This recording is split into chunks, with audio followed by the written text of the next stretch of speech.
I took the job because my knees gave out. That's the whole story, really.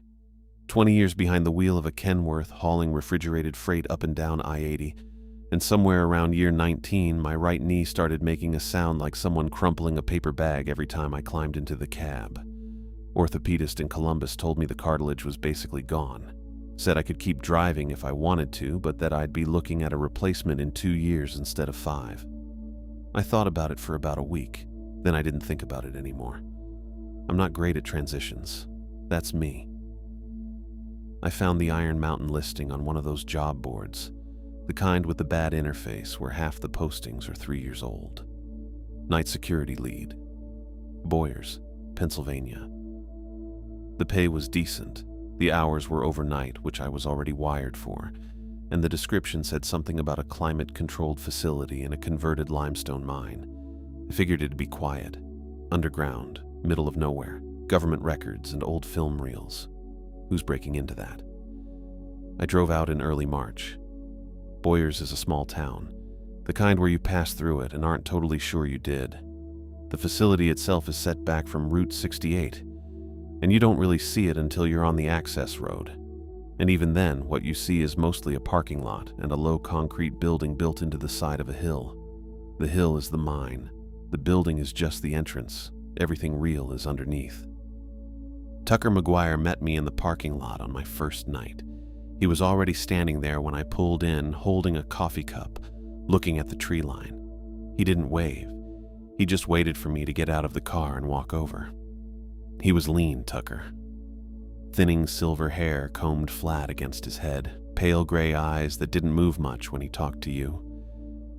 Sharp face. He had the affect of a man who'd been doing paperwork for 30 years and had made peace with it.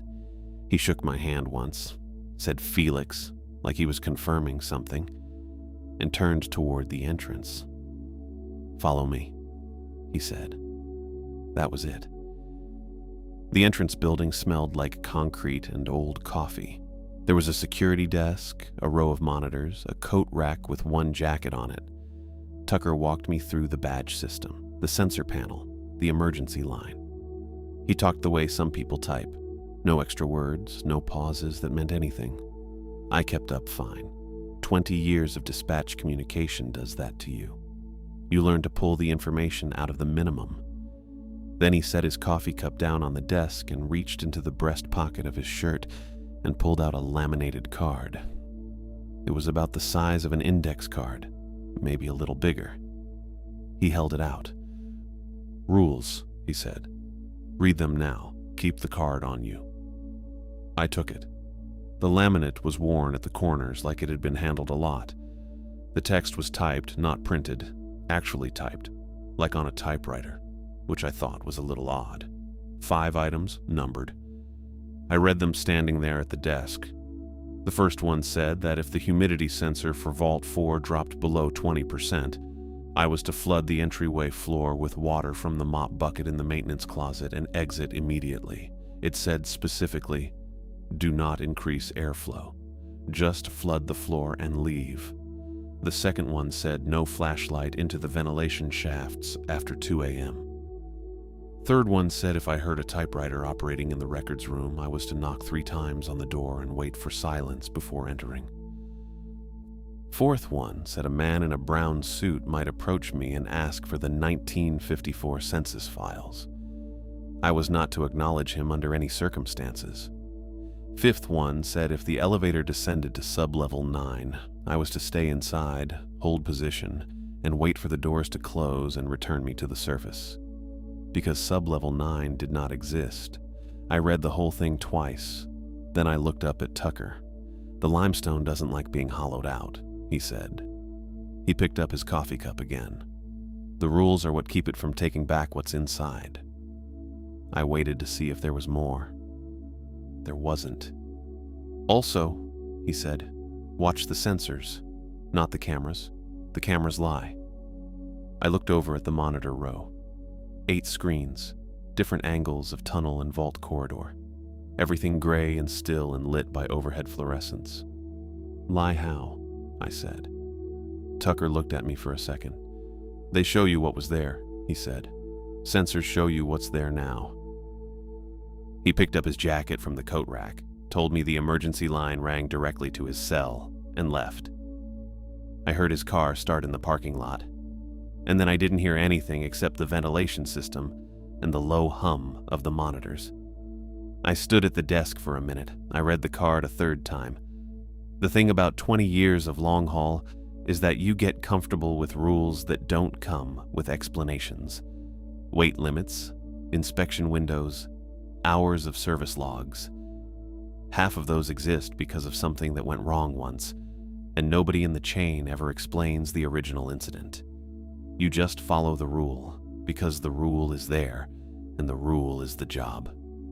I'd built my whole working life around that, so I put the card in the breast pocket of my jacket, and I started my first patrol.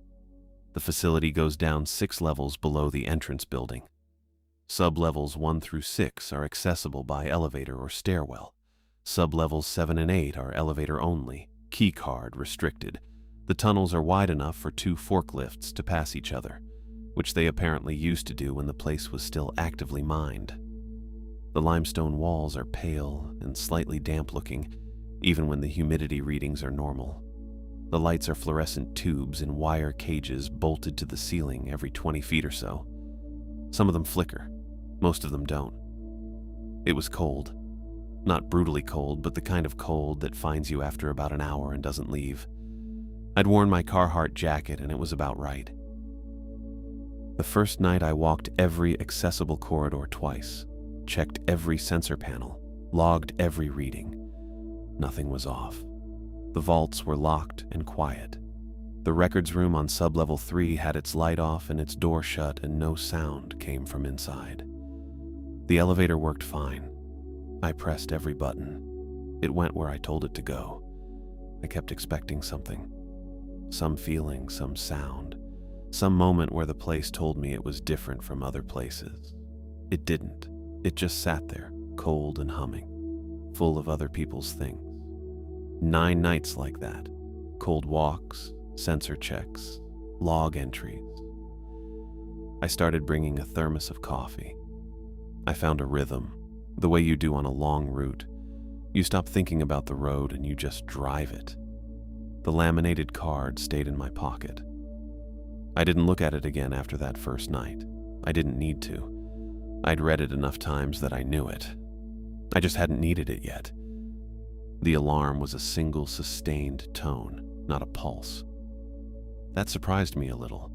I'd expected something that cycled, something you could wait out. This one just held its note and didn't stop.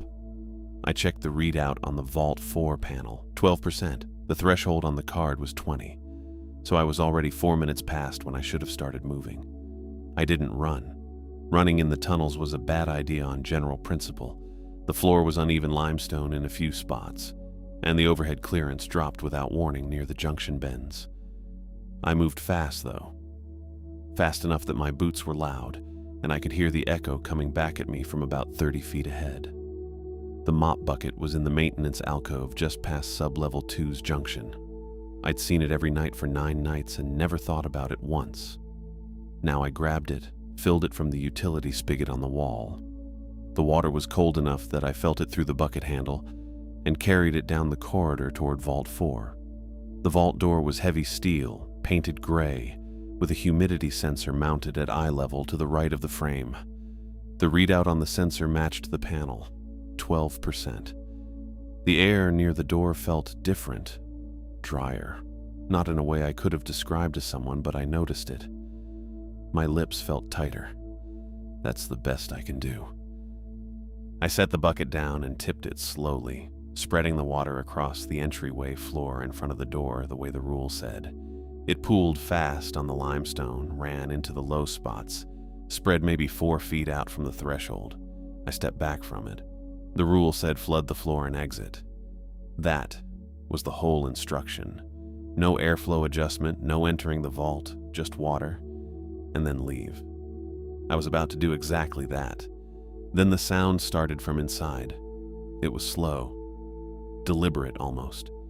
Dry parchment tearing, but not fast like you'd tear a piece of paper. More like something was pulling it apart an inch at a time, letting it separate. It came from the back of the vault, not the door, which meant whatever was making it was deep inside, past the shelving units, past the file boxes, somewhere in the dark at the far end of a room I couldn't see into. I stood there for probably 4 seconds. Then I locked the door. The deadbolt was manual. A thick steel bar you dropped into a bracket. It seated with a sound like a car door closing. Solid. Final. I left the water on the floor and I walked back up the corridor, and I didn't look behind me. The alarm was still going. I got back to the sensor panel and watched the readout. It had dropped while I was down there. It was at 9% now, then 8.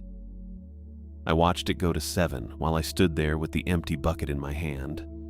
The rule said flood the floor and exit, and I'd done that, and it wasn't helping. The secondary monitor, the one mounted below the main panel that showed ventilation system status, was showing an obstruction flag. Main shaft, Sublevel 2 junction. The little indicator was amber, which I'd never seen before. The first 9 nights it had been green every time I checked it. I stood there and thought about the humidity still dropping and the obstruction in the shaft, and I did the math wrong. That's the honest version. I was thinking about the vault, about the 12% becoming 7%, about whether the rule had worked or hadn't worked. And I stopped thinking about the card. I stopped thinking about what the second rule said. The access ladder for the main ventilation shaft was maybe 60 feet from where I was standing. A fixed steel ladder bolted to the limestone wall, going up about 12 feet to a hinged access panel. I'd walked past it every night. It was just part of the tunnel. I climbed it. The rungs were cold and slightly damp from the general moisture in the lower levels. My mag light was clipped to my jacket pocket. I unclipped it as I climbed, got it in my right hand, held the ladder with my left. The access panel pushed up and inward. It was heavier than I expected. I got it open and braced it with my forearm and pointed the light into the shaft. The shaft was about 3 feet wide, sheet metal, running horizontally away from me into the dark. The beam only went so far, but it didn't need to go far. It was pale, ribbed, like something segmented. It was pressed against both walls of the shaft and the ceiling, filling most of the space, and it was moving. Not fast. Just this slow, rhythmic pressing and releasing against the metal, like it was breathing, like a pair of lungs that had been dried out and put somewhere they didn't fit. No eyes anywhere on the surface of it that I could see. No features, just pale and ribbed and pulsing. The light hit it and it stopped moving. 1 full second of nothing. Then the shriek. I don't know what I expected a sound like that to be. I don't think I'd have guessed metal tearing against metal, but that's what it was. Not an animal sound. A structural sound, like a guardrail giving way, like a trailer hitch separating its speed. It came from everywhere at once because the shaft was metal, and the whole shaft became the sound. My left hand let go of the ladder. I don't know if I flinched or if the sound did something to my grip. Either way, my hand came off the rung and my weight shifted, and then I was falling backward off the ladder and I couldn't get my hand back in time. 12 feet isn't that far. It's also not nothing. I hit the limestone floor on my back and right shoulder. The mag light left my hand when I hit, and I heard it skitter away somewhere to my left, hit a wall, go quiet. The access panel swung shut above me with a clang. The shrieking didn't stop. It moved through the walls. I could feel it in the floor through my jacket. The limestone was carrying it, passing it along, and it bounced off the tunnel walls and came back changed, layered on itself, and I lay there on the ground and listened to it and tried to figure out if anything in my body was broken. My shoulder hurt. My lower back hurt. My pride, if that's a thing you can injure, was not doing great. Nothing was broken. I was pretty sure. I'd hit hard enough that I'd know by now if something was wrong. I moved my fingers, moved my feet, rolled to my side. The shrieking was still going up in the shaft, reverberating through the rock. I'd broken the second rule. No flashlight into the ventilation shafts after 2 a.m. It was 2:47. Whatever was in that shaft, I'd woken it up and it was still in the walls. And I was on the floor of Sublevel 2 without a flashlight. And the humidity alarm for Vault 4 was still running somewhere behind me. And the only light I had left was the small, fixed panel lights mounted every 30 feet along the tunnel ceiling.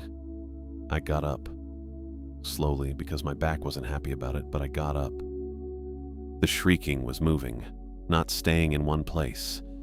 It was traveling through the shaft in the direction of the main junction, toward the center of the facility, and the sound it made against the metal changed pitch as it moved, lower, then higher, then lower again. I didn't have the flashlight.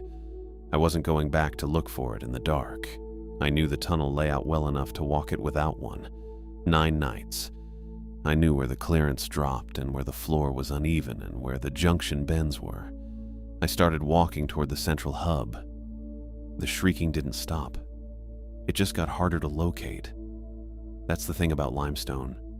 Sound doesn't travel clean through it. It bounces, splits, comes back at you from a different angle than it left.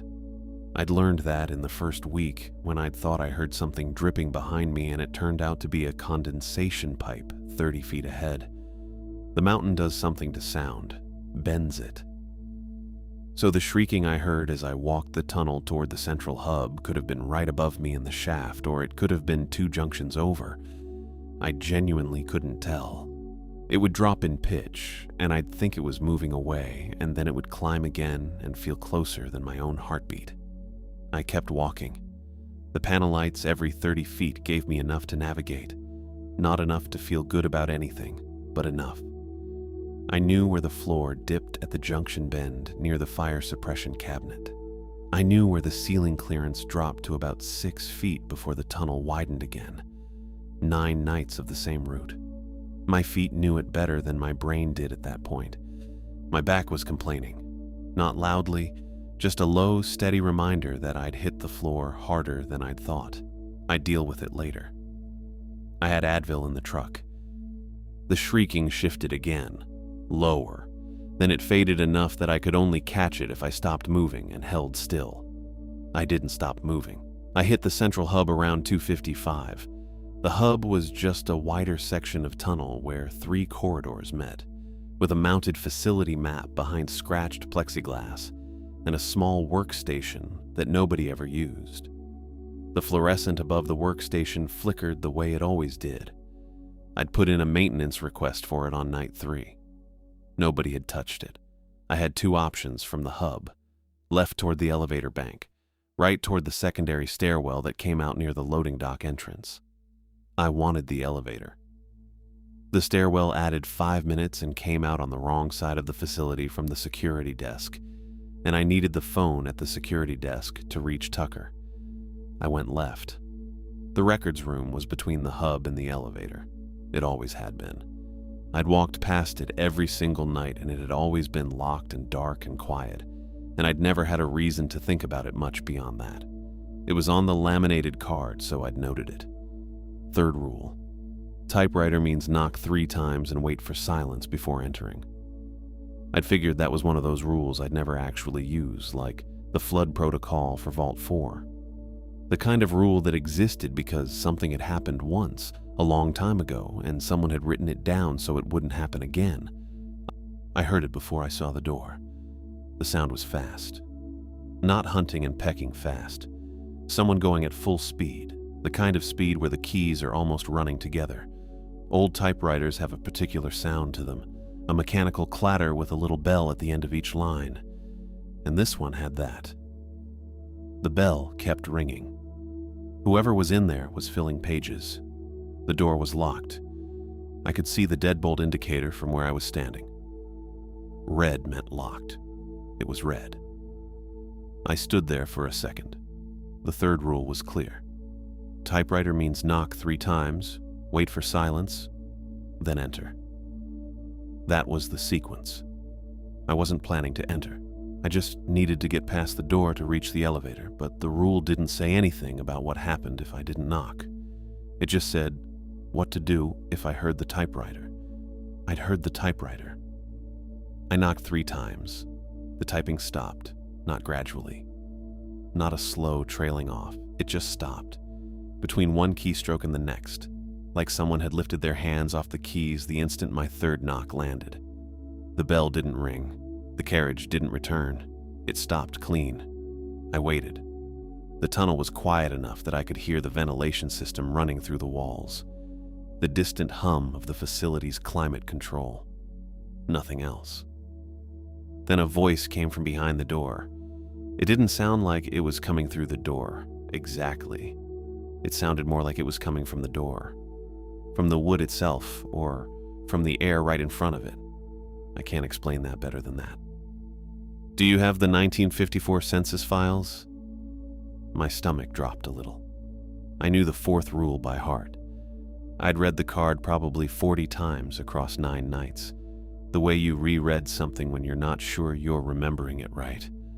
The man in the brown suit asking for the 1954 census files is not to be acknowledged. That was it, word for word. Not to be acknowledged. He'd spoken first.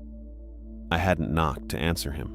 I'd knocked because the 3rd rule told me to, but I'd knocked on his door, and now he'd asked me a question, and I was standing 18 inches away from a locked door with a man behind it who was not supposed to be acknowledged, and the question was still sitting in the air between us. I didn't say anything. I didn't say no. Didn't say wrong room. Didn't say anything at all. I just stood there for a moment, and then I started walking. The door didn't open. Nothing happened. The voice didn't repeat the question. I walked past the records room and kept going, and the tunnel ahead of me was empty and lit, and I focused on the elevator doors at the end of it. But here's the thing that was bothering me, and I couldn't shake it while I walked. The 3rd rule said, knock 3 times and wait for silence before entering. The purpose of that, the way I'd understood it, was that the knocking was a kind of signal. You knock, the typing stops, the room knows you're there, and then you can go in safely. That was how I'd read it. A safety protocol. Knock so whatever's in there doesn't get surprised. What I'd done was knock, and the typing had stopped. And then the man in the brown suit had asked me a question. I hadn't entered the room, but I'd knocked on his door at 2:57 in the morning and announced myself, and now he knew I was in the tunnel.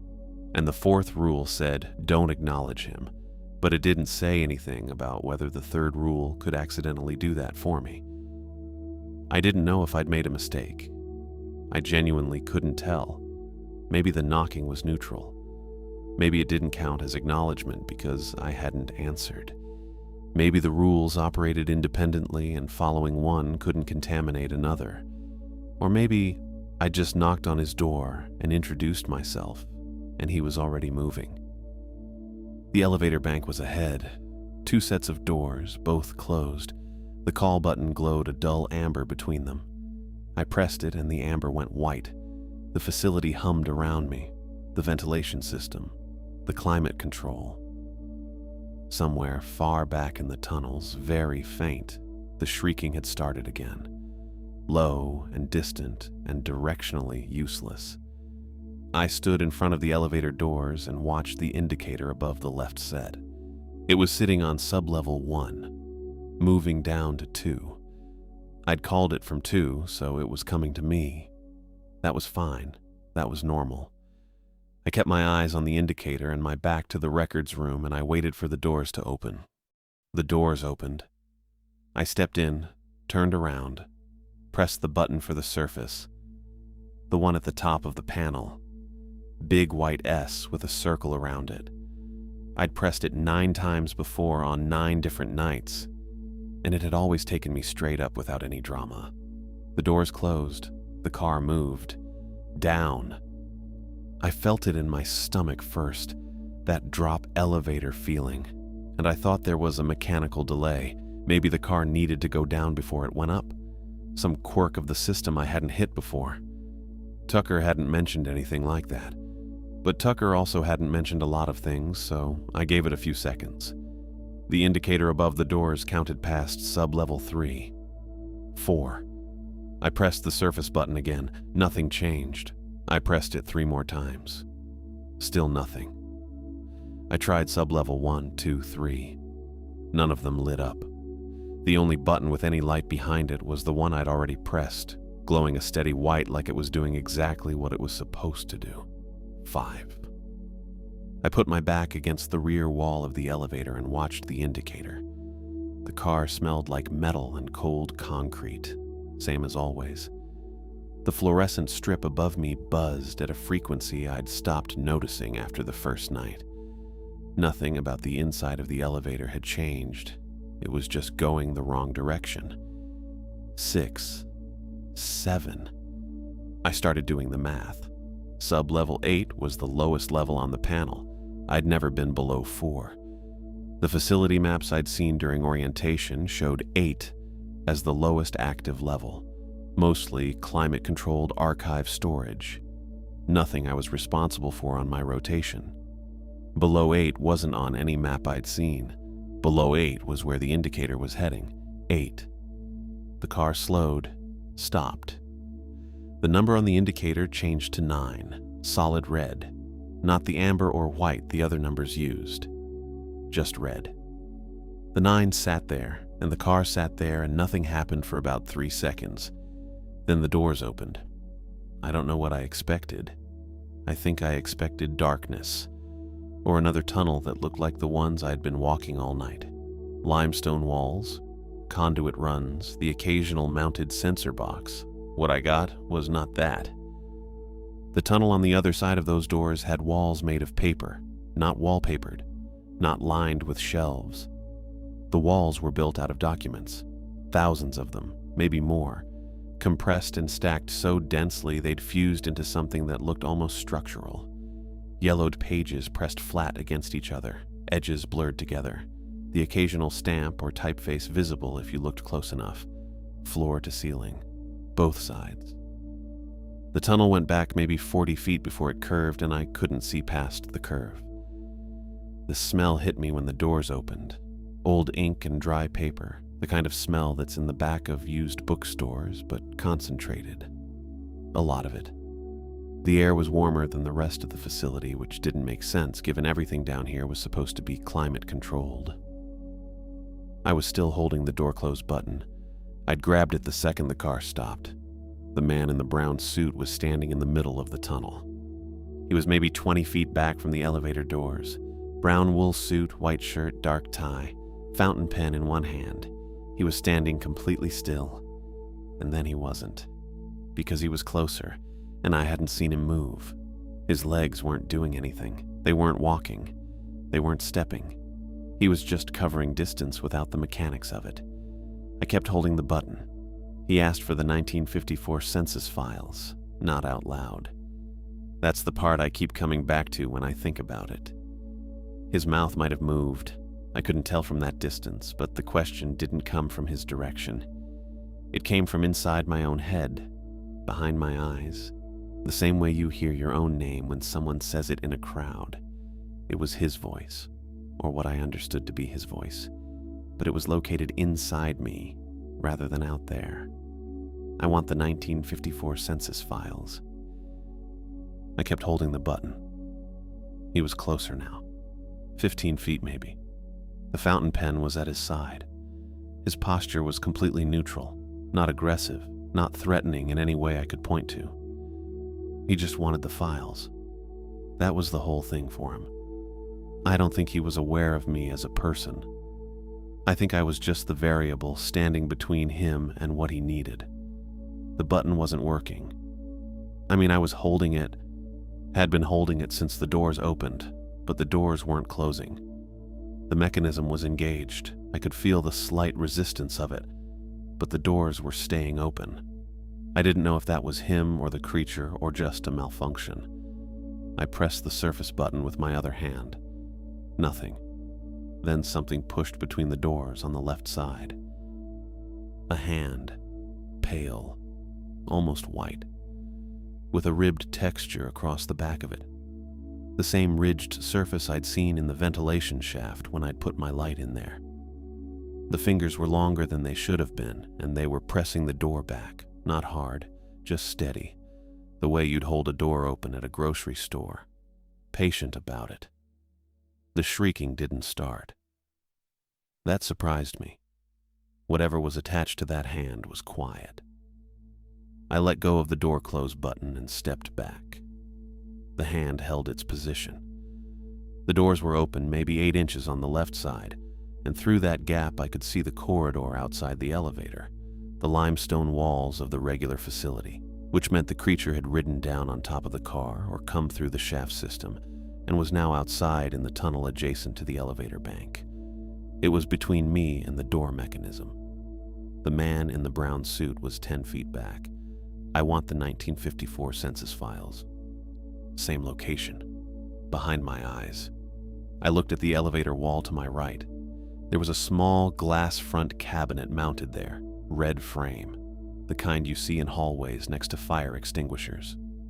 Behind the glass was a fire axe, short handle, standard municipal issue, the kind of thing that's in every commercial building and nobody ever looks at twice.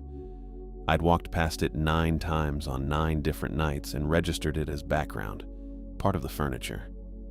The man in the brown suit was 8 feet back. The pale hand pressed the door open another inch. I stood there for a second and I thought about the 5th rule, which said to stay inside the elevator and wait for the doors to close and return me to the surface. I was inside. I was waiting. The doors weren't closing. The rule had an assumption built into it that the doors would eventually close on their own, and that assumption was currently wrong, and I didn't think waiting longer was going to fix it. The man in the brown suit reached the elevator threshold. He extended his hand toward me, palm up, like he was asking me to hand something over. The fountain pen was still in his other hand. His face was close enough that I should have been able to read his expression. I couldn't. I don't mean he was expressionless. I mean there was nothing there that my brain was processing as a face, even though I knew one was present. I want the 1954 census files. I looked at the axe. The axe was behind glass. A little red hammer hung on a hook next to it, the kind you're supposed to use to break the glass in an emergency. I didn't use the hammer. I used my elbow, and it hurt more than I expected. And the glass came down in one sheet and shattered on the floor. I pulled the axe free. Standard fire axe, red handle, maybe 3 pounds. I'd seen 100 of them in 100 buildings over the years. This one had a thin layer of dust on the blade, which told me nobody had touched it in a while, which I didn't love. The man in the brown suit was at the threshold. His hand was still out, palm up, the fountain pen in his other hand. His face that wasn't a face. I want the 1954 census files. I wasn't going to swing at him. That thought arrived fast and clear, the same way decisions used to arrive on the road when something went wrong at highway speed. You don't think it through. You just know. Swinging at him wasn't the move. Swinging at the creature wasn't the move. I'd already done everything wrong tonight by following the obvious logic. The obvious logic had gotten me here. I turned to the control panel instead. The panel was standard elevator hardware. Brushed aluminum plate, 2 columns of floor buttons, a phone panel, an emergency stop, a door open and door close. Everything lit in the same dull amber except one.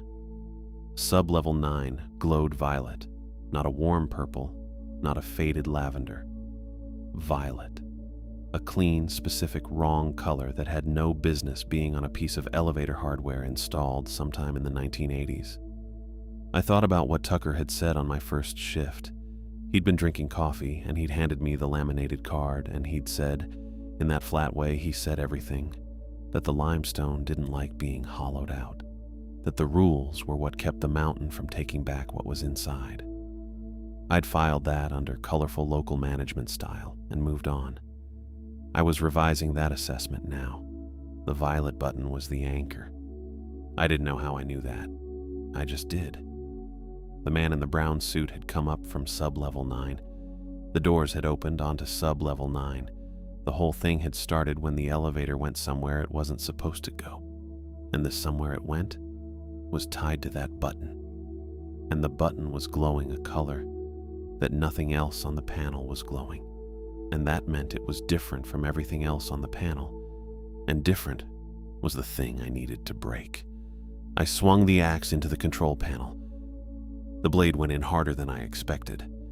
I'd aimed for the violet button specifically, and I hit about 2 inches below it, which cracked the aluminum plate and sent a chunk of it spinning off the wall.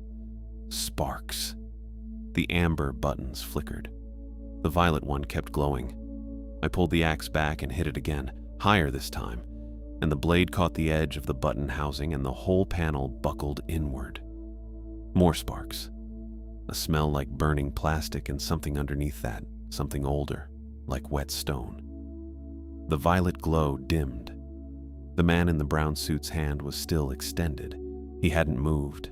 He was still asking, the voice still coming from somewhere inside my head rather than from any mouth, still the same flat request, same words, same tone. I want the 1954 census files. I want the 1954 census files. I hit the panel a third time, dead center on where the violet button had been, and the axe blade punched through the aluminum and into the wiring behind it. The electronics shorted. All of them, all at once. The amber buttons went dark. The overhead light in the elevator cut out. The display above the doors, the one that had shown the red 9, went black. The whole car went dark except for the sparks still jumping from the panel. Little orange flickers that lasted maybe 2 seconds, and then quit. The violet light was gone. I heard the man in the brown suit. Not his voice. A different sound. Quieter. It lasted maybe half a second and then it stopped. And then there was nothing. I looked down. I couldn't see much in the dark, but there was enough ambient light coming from the gap in the doors that I could see the floor near the threshold. Brown ink. A wide, irregular smear of it, like someone had knocked over a bottle of fountain pen ink and dragged a hand through it.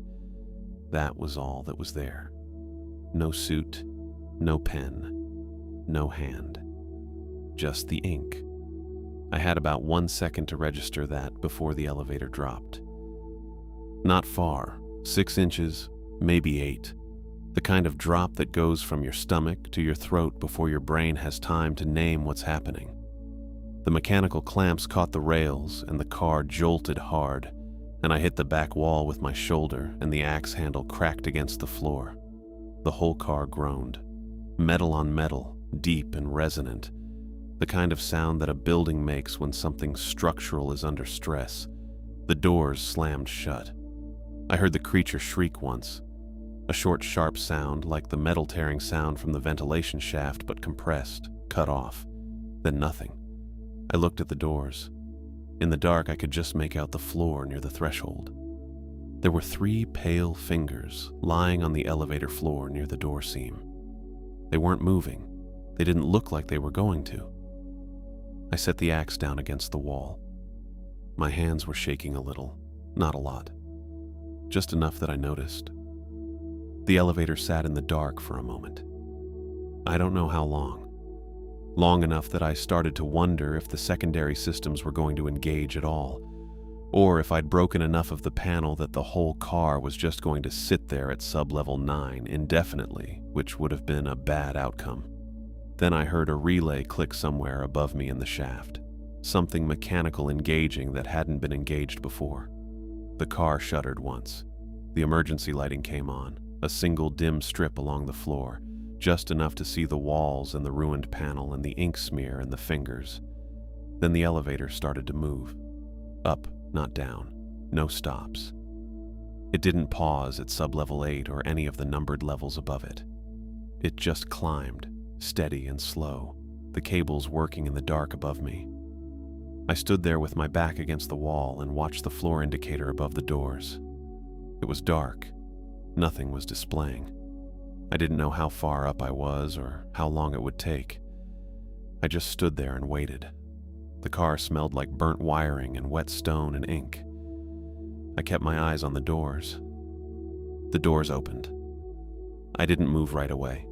I stood there for a second with my back against the wall, just making sure.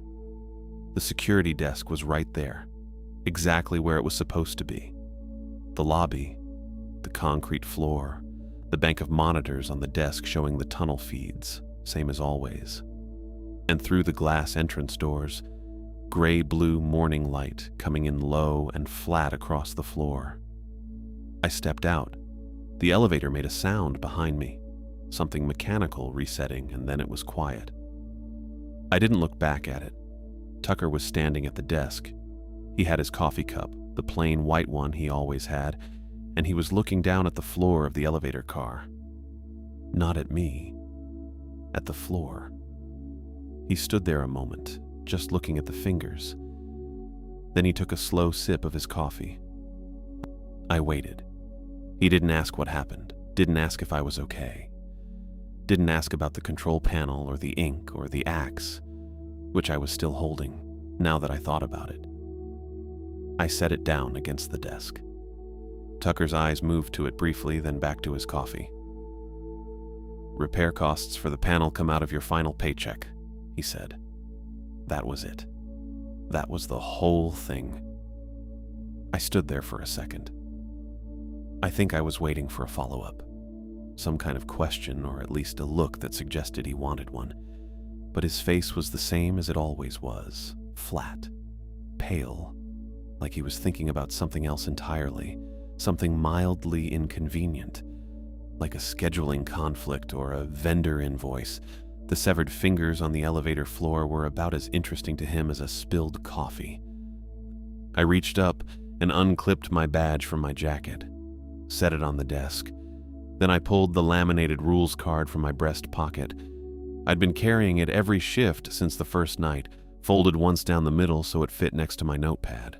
I set that down too, on top of the badge. Tucker looked at both of them. He didn't say anything. I walked out. The morning air hit me in the face when I pushed through the glass doors, cold and damp.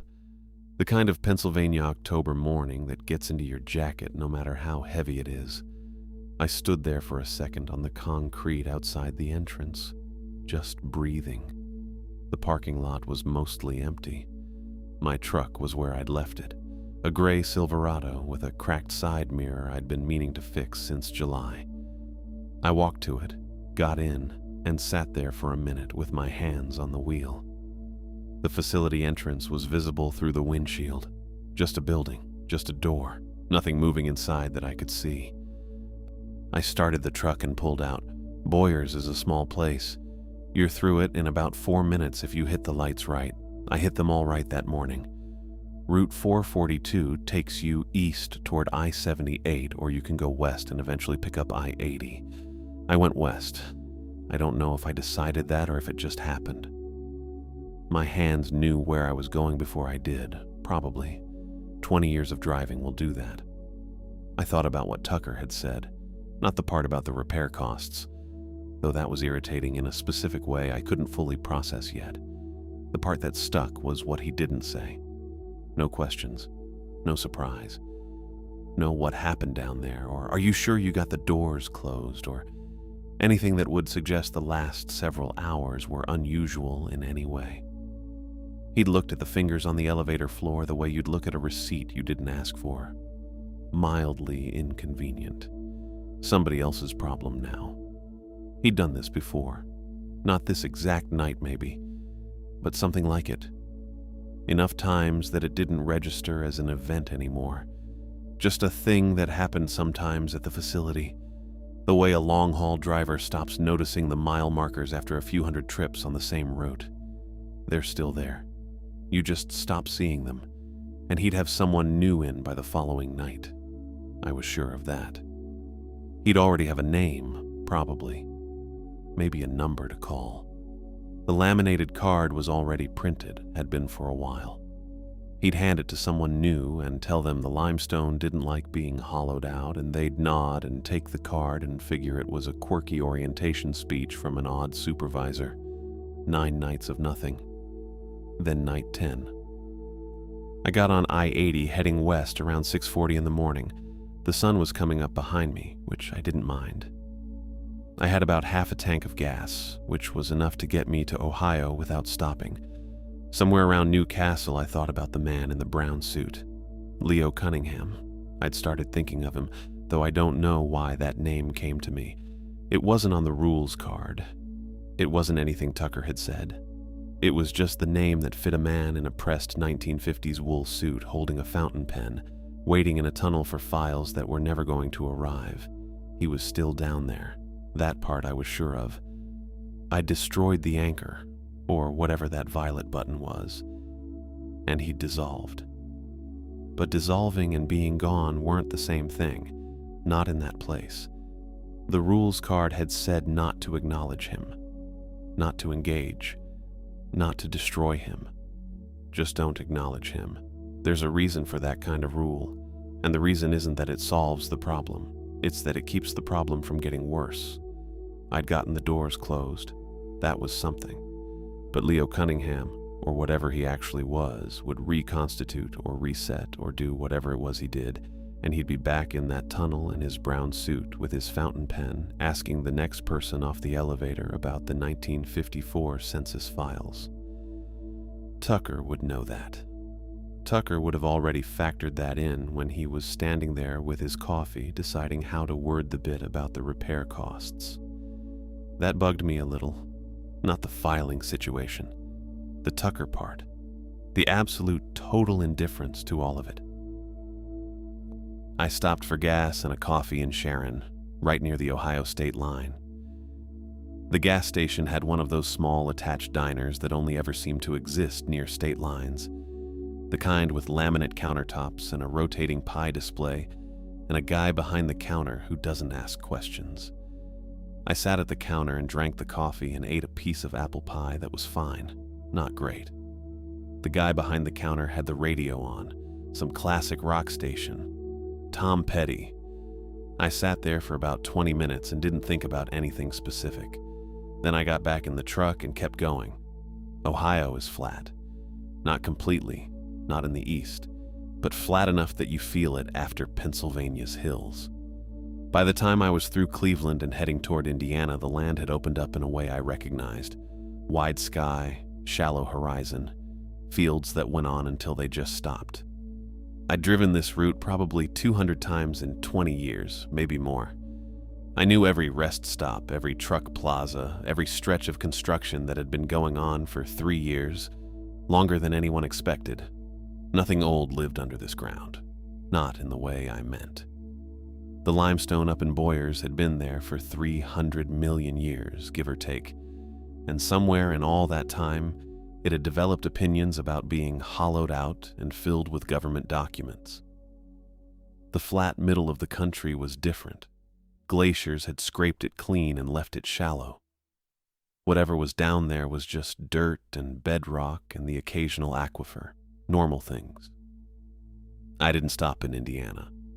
I kept going until I crossed into Illinois and the sun was low and orange in front of me, and I pulled off at a truck stop outside of Joliet and sat in the parking lot for a while with the engine off.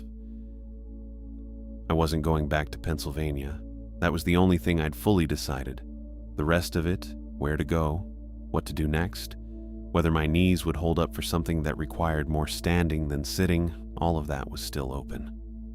I'd figure it out. I'd figure it out worse. I reclined the seat a little and closed my eyes.